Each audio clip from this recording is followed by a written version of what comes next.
Apa yang anda lihat sebentar tadi itu adalah satelit Miasat 3D Malaysia lah. Kita ada 8 sejak dilancarkan pada tahun 1996. Tetapi apa yang menarik untuk kami kongsikan pada hari ini, kita nak anak-anak kecil kita, bukan kecil sangatlah, remaja tingkatan 4 dan juga tingkatan 5, untuk bersama-sama kita memerah otak kita untuk mencipta satelit sendiri melalui pertandingan yang dinamakan sebagai CanSat 2022. Menang akan diumumkan pada 23 Mei dan pagi ini kita ingin ucapkan selamat datang juga terima kasih kerana meluangkan masa bersama kami. Tetamu kami di studio pagi ini Encik Zainuddin Abdul yang merupakan Naib Presiden dan Operasi Juruterus dan Operasi Satelit Miasat 3D, juga Encik Hafiz Murza, pengasas dan CEO Apa di Langit. Memang cantik betul nama tu. Apa di Langit, dan juga kita ingin ketahui lebih lanjut tentang kerjasama di antara kedua-dua entiti ini. Apa yang ingin dikongsikan dengan para penonton berhubung dengan pertandingan CanSat 2022 ini? Assalamualaikum dan selamat pagi. Terima kasih kerana memberi peluang kepada pihak Miasat dan Apa di Langit dalam program pada pagi ini. Yang pertama sekali, ini adalah merupakan satu kerjasama di antara pihak Miasat dengan Apa di Langit dalam rencana kita untuk memberi peluang kepada pelajar-pelajar tingkatan 4 dan tingkatan 5 untuk berkecimpung di dalam penciptaan ataupun reka bentuk satelit yang kecil yang boleh dibuat di negara kita dan dilancarkan ke ruang angkasa. Dan Miasat merupakan satu entiti yang telah mengoperasi sebanyak sekarang ini. Kita telah pun melancar dan mengendalikan sebanyak 7 satelit. Dan ini merupakan satelit yang ke-8 yang akan dilancarkan pada 22 hari bulan Jun tahun ini, bersamaan dengan 23 Jun di Malaysia lah.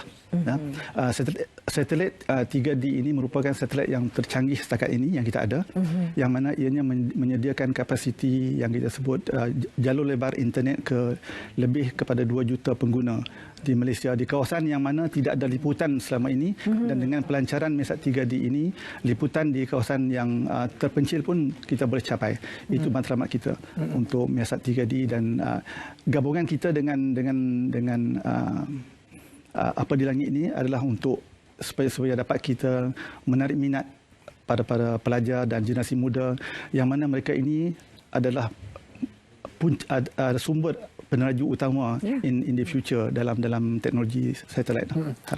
Apa di Langit sendiri merupakan satu entiti NGO saya kira cukup kuat sebenarnya, terdiri daripada 2 orang anak muda yang akhirnya berjaya untuk menarik minat golongan pelajar untuk meminati ilmu angkasa ini. Jadi saya difahamkan sudah pun bermula pertandingan CanSat 3D ini, ini sejak 3 tahun lepas.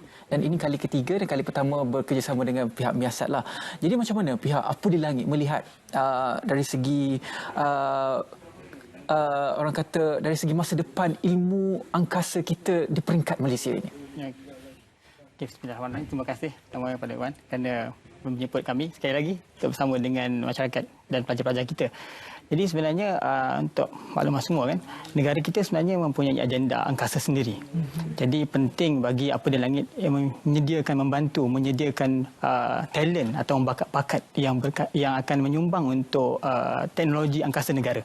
Jadi pertandingan CanSat ini merupakan asas ataupun pendedahan kepada pelajar-pelajar bagaimana mereka boleh berkecimpung dalam pembinaan teknologi angkasa. Kita mulakan dengan satelit kerana sebelum ini rata-ratanya bila cakap pasal angkasa, pelajar-pelajar kita akan teringat berkenaan menjadi angkasawan kan, ataupun ahli astronomer. Jadi sebenarnya mereka boleh melibatkan diri dalam bidang teknologi angkasa seperti pembinaan satelit, komunikasi dan sebagainya. Jadi itu adalah apa yang Apa di Langit fokuskan, itu menyediakan bakat dalam talent angkasa negara lah. CanSat satelit bersaiz tin minuman. Di bagaimana mekanisme penganjuran pertandingan? Saya perlu jawabkan. Habis. Ya. Kita sebenarnya CanSat ni seperti mana namanya kan, CanSat ataupun satelit mini atau kecil dalam tin minuman. Dia adalah terdiri daripada sistem yang hampir sama dengan satelit kita. Ada sistem baterinya, kemudian kita ada komunikasi dalam tu, sensornya, yang mana kita akan berikan peluang kepada pelajar-pelajar kita untuk belajar bagaimana membinanya dan juga untuk menguji adakah satelit yang mereka bina itu fungsi. Dan bagaimana nak fungsi, kita hantar ke angkasa pula. Itu yang paling menarik sekali. Maksudnya hasil itu Ya. yang dihasilkan oleh pelajar akan dihantar ke angkasa. Ya. Kita akan hantar dalam menggunakan high altitude balloon. Balloon kalau kita lihat tadi ada video yang menunjukkan balloon terbangkan dalam setinggi 22 km ke angkasa, dan data-data akan diambil daripada satelit atau CanSat yang dibina oleh pelajar-pelajar itulah. Nanti di situ nanti kita akan menilai siapakah yang berjaya nanti. Bagaimana tuan melihat potensi yang ditunjukkan oleh para pelajar kita bila melihat penyertaan yang dimasukkan ke dalam CanSat? Ini disebabkan seperti benar yang diterangkan oleh Cik Hafiz tadi bahawa CanSat ini membawa satu payload. Payload ini adalah muatan, yang mana muatan itu termasuk alat-alat yang kita boleh guna untuk menyukat suhu, tekanan dan ketinggian. Ini merupakan satu alat yang sebenar. Biasanya kalau dilancarkan satelit juga, kita akan memasukkan peralatan tersebut dalam sebuah satelit yang biasanya dilancarkan. Jadi di mana mereka ini berpeluang mempelajari teknik pembinaan objek-objek yang kita boleh gunakan untuk menghimpun data-data di ruang angkasa.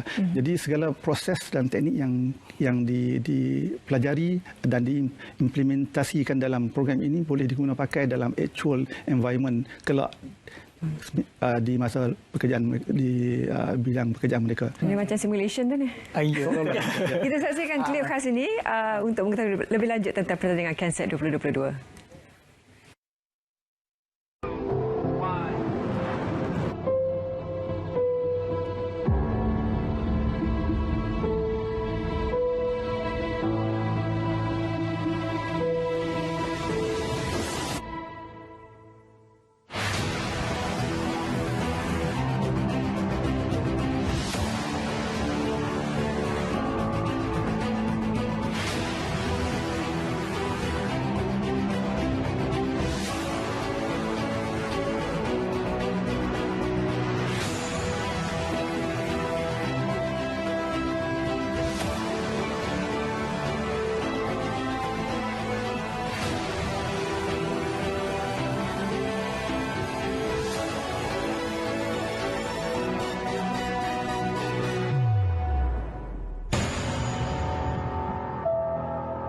Guna terma thinking cap tu, ramai yang masih ada masa lagi sebenarnya sehingga 20 Mei. Ya, kita masih ada masa lagi. Jadi kita terbuka kepada pelajar-pelajar tingkatan 4, tingkatan 5.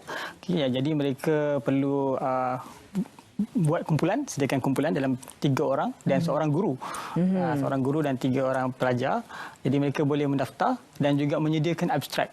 Menulis abstrak. Jadi 13 hingga 20 Mei, adakah itu 8 hari pertandingan penuh di situ ataupun bengkelnya lain selepas itu? Okey, ya. Dan begini, dalam tempoh 13 hingga 20 itu adalah menyediakan abstrak dan menghantar abstrak. Kemudian kami akan umumkan 10 kumpulan yang terpilih pada 22 hari bulan dan mereka kemudian akan menjalani bengkel. Kita ada 6 sesi bengkel online workshop yang kita akan lakukan bersama mereka. Kemudiannya kita akan umumkan 3 yang terpilih untuk dinaikkan CanSat itu ke angkasa pada 2 Jun nanti. Dan akan berjaya, boleh menyertai pelancaran rasmi pada 22 Jun nanti. Di antara hadiah yang kita tawarkan untuk pemenang seperti mana yang dinyatakan dalam video tadi adalah juga kita akan menjemput mereka ini ke event pelancaran Miasat 3D di Kuala Lumpur pada 23 hari bulan Jun nanti, insya-Allah. Dan sekarang kesedaran ataupun awareness bila Elon Musk juga terlibat dalam bidang air, semua tiba-tiba menunjukkan minat yang sama kerana mereka nampak ada potensi di situ. Di Malaysia apa lagi yang boleh kita lakukan dari segi memperkukuhkan kesedaran juga facilities untuk para pelajar ini untuk memudahkan mereka lagi untuk terlibat dalam bidang aeroangkasa? Selain daripada program yang seperti ini yang kita adakan sekarang, Miasat juga banyak memberi peluang kepada pelajar-pelajar untuk melawat di pusat kawalan kita di Miasat. Dan itu sebagai salah satu daripada tanggungjawab sosial kita, di mana sekiranya ada permintaan dan permohonan daripada pihak-pihak universiti ataupun sekolah untuk melawat, dan kita akan membuat taklimat dan menunjuk di keadaan sekeliling pusat kawalan kita, termasuk bilik kawalan dan pusat di mana kita menggunakan segala teknologi yang kita ada untuk mengawal selia satelit tersebut. So, ini sebagai salah satu daripada kita kata aktiviti yang kita sediakan untuk pelajar-pelajar di Malaysia lah. Jadi ia rapat dengan para pelajar, bukan macam access restricted yang tidak boleh pergi. Jadi ruang itu ada untuk para. Ya, betul. Bila kita melihat syarat pertandingan ini terbuka kepada semua pelajar tingkatan 4 dan 5 di seluruh negara. Kalau kita lihat juga ilmu aeroangkasa aerospace ini berada di peringkat tertinggi di IPT, IPTS. Macam mana? Yalah, mungkin di sekolah bandar keterbukaannya lain. Di sekolah-sekolah di luar bandar keterbukaannya lain. Tak adalah, kita tak pernah belajar, macam mana kita nak masuk? Macam mana tu? Hafiz. Baik. Okey. Di sinilah sebenarnya peluang dan ruang yang sebenarnya kita nak berikan kepada pelajar-pelajar kita seluruh negara. Bahawasanya tidak kira di mana saja mereka berada, sekiranya mereka berminat, kita akan tunjukkan jalan bagaimana untuk belajar membina satelit kecil. Itu adalah yang paling asas, dan kami akan sediakan bantuan, panduan serta guide lah bagaimana mereka boleh bina CANSET dengan begitu mudah sekali. Antara perkara yang akan diajar ketika bengkel tersebut apa? 6 bengkel saya faham. Kita ada 6 bengkel. Pertama ni kita akan belajar tentang asas CANSET. Kemudian dia akan belajar berkenaan dengan subsistem yang ada dalam tu, payloadnya, komunikasinya. Kemudian nak tengok ketahanannya, dan mereka perlu membina casing ataupun struktur CANSET yang kuat, kerana nanti bila dihantar ke angkasa nanti dan dia turun balik, kita nak pastikan dia tidaklah pecah, tidaklah rosak dan sebagainya. Dan memastikan sensor yang ada dalam tu sebagaimana disebutkan tadi, ketinggian, suhu, pressure, tekanan tu berfungsi dengan baik. Maksudnya data tersebut boleh diguna pakai. So apa yang kita perlu di sini, sebab salah satu daripada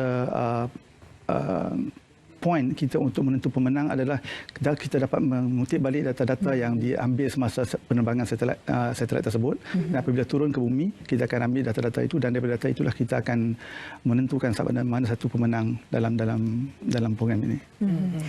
Tuan Su, kalau boleh berikan sedikit bayangan untuk pelancaran Miasat 3D nanti, bagaimana ini memberikan satu lagi lembaran yang signifikan kepada sistem telekomunikasi negara kita? Okey, Miasat 3D seperti saya katakan awal tadi adalah merupakan satelit yang tercanggih yang kita ada, yang kita akan lancarkan setakat ini. Dan fungsi utama dia pada masa ini adalah kita terjangkakan bahawa Miasat 3D ini akan berupaya memberi konektiviti atau persambungan untuk internet jalur lebar di luar kawasan liputan yang kan kalau kita lihat sekarang ini di kawasan-kawasan pendalaman, kampung-kampung, liputan internetnya agak terhad ataupun tiada langsung. Jadi dengan Miasat 3D yang kita akan lancarkan ini, kita dapat menyediakan connection walaupun se-remote mana, seluar bandar mana pun, asalkan kawasan itu boleh melihat langit, insya-Allah konektiviti atau sambungan ke internet itu bukan boleh dicapai. Tidak memerlukan di peringkat perbandingan teknologi, di mana teknologi satelit kita berbanding dengan negara-negara besar, contohnya Amerika Syarikat dan juga negara-negara Eropah. Dari segi teknologi communication satelit adalah serupa, kerana satelit yang kita dapat pun dibina oleh mereka di pihak Eropah dan Western country. Jadi teknologinya adalah serupa. Kalau kita bercakap mengenai jalur lebar ataupun broadcast, adalah menyamai apa yang ada di negara-negara maju. Melihat lebih jauh lagi, kalau Tuan katakan tadi, selagi boleh tengok langit, konektiviti ataupun sambungan itu ada, bagaimana ini memberikan perubahan yang sangat signifikan kepada sistem pendidikan, terutama bagi mereka yang sebelum ini kita dengar kena panjat pokok dan sebagainya. Jadi bagaimana ini akan merubah landscape pendidikan negara kita? Itu yang saya rasa paling pentinglah pada kita sedar bahawasanya dengan kemajuan teknologi, kita boleh capai ke serata Malaysia. Dengan kemudahan teknologi yang disediakan oleh Miasat sendiri, jadi dia memudahkan pelajar-pelajar kita akan datang untuk mengakses internet. Ini yang kita perlu lihat. Dan bukan sekadar itu saja, kerana apa yang kita sediakan adalah wahana atau bahan jalan untuk mereka mencapai belajar sesuatu. Jadi apakah kontennya, dan sekiranya mereka berminat berkenaan dengan apa saja dalam bidang sains teknologi, mungkin terutamanya berkenaan dengan hal-hal urusan langit ni kan. Jadi mereka boleh menyertai pertandingan saya ni. Hafiz juga saya difahamkan bukan sahaja membuat aktiviti untuk orang kata memperkembangkan lagi ilmu aeroangkasa kepada masyarakat Malaysia, malah juga berkolaborasi dengan pihak-pihak universiti di luar negara. Bagaimana Hafiz melihat kolaborasi Hafiz sendiri, NGO mungkin yang diterajui oleh dua orang pemuda ini mampu untuk memberi kesan kepada kita dan akhirnya dapat bekerjasama dengan Miasat 3D pada hari ini? Baik, pertamanya kami mengucapkan terima kasih kepada Miasat kerana menjemput kami untuk bekerjasama dalam, saya rasa event ataupun peristiwa yang sangat bersejarah untuk negara kerana hampir 8 tahun Malaysia tidak menghantar satelit dan kali ini rakyat kita rata-ratanya pergi ke pelajar dapat melihat sendiri bagaimana satelit negara dilancarkan dan kerjasama yang kami jalankan bersama dengan universiti dalam dan luar negara tentunya ialah untuk membawa ilmu kepada masyarakat. Kita, kalau istilah biasanya kami gunakan ialah membumikan langit. Jadi ilmu langit yang biasanya kelihatan begitu tinggi, begitu orang kata apa sophisticated dan canggih kan. Jadi kita nak membiasakan kepada pelajar-pelajar supaya mereka rasa dekat dengan teknologi yang rata-ratanya bila bercakap pasal langit dia kelihatan begitu canggih. Orang kata futuristik. Sebenarnya tidak jauh. Mereka ada macam mana yang Cik Nurdin sebut tadi, sekiranya boleh melihat langit, mereka akan dapat akses.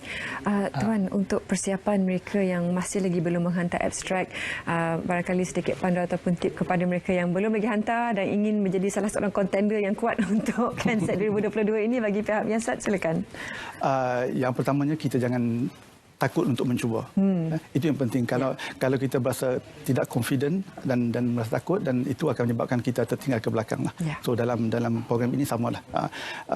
Para student dan cikgu-cikgu di luar sana yang melihat program ini, so silalah mendaftar dan jangan takut kerana kita menyediakan segala platform yang membolehkan mereka menjayakan projek ini dengan baik, insya-Allah. Ya, baiklah. Hari ini 16 Mei, mungkin ada ucapan Hari Guru. Sebut guru tadi. Kita mulakan dengan Hafiz dulu. Yang muda memberi ucapan kepada guru-guru. Okey, baik. Pertama saya nak ucapkan terima kasih kepada semua guru-guru saya. Kita panggil. Ada kita muallim, muallimah, lausya, sifu kan. Jadi selamat Hari Guru pada semua guru-guru saya daripada awal saya lahir hinggalah ke hari ini. Jadi di mana saja saya belajar, walaupun satu patah perkataan, ataupun pengalaman, itu adalah guru yang sangat bermakna dalam hidup saya. Jadi terima kasih saya ucapkan, mudah-mudahan Allah berikan pada guru-guru kita keampunan, rahmat dan keberkatan. Tuan Zainuddin. Tuan Zainuddin. Samalah, saya juga mengucapkan terima kasih dan selamat Hari Guru kepada semua guru-guru yang mana mengenal saya dan semua guru-guru yang tak kenal pun, kerana mereka lah yang membolehkan kita berada di sini dan seperti mana juga yang pelajar-pelajar yang kita masukkan dalam program ini. Kerana mereka lah menjadi pembantu yang kuat atau tulang belakang dalam segala kejayaan manusia yang ada di dunia inilah. Kita bermula dengan guru lah. Okey, itu dia. Terima kasih banyak-banyak kepada dua tetamu kita pada hari ini, Tuan Zainuddin Abdul, iaitu Naib Presiden Jurutera dan juga Operasi Satelit Miasat 3D, dan juga Encik Hafiz Mulza, pengasas dan juga CEO Apa di Langit, berkongsi kepada kita semua pertandingan KenSat sempena dengan pelancaran satelit Miasat 3D. Daftar sekarang apadilangit.com/mykensat.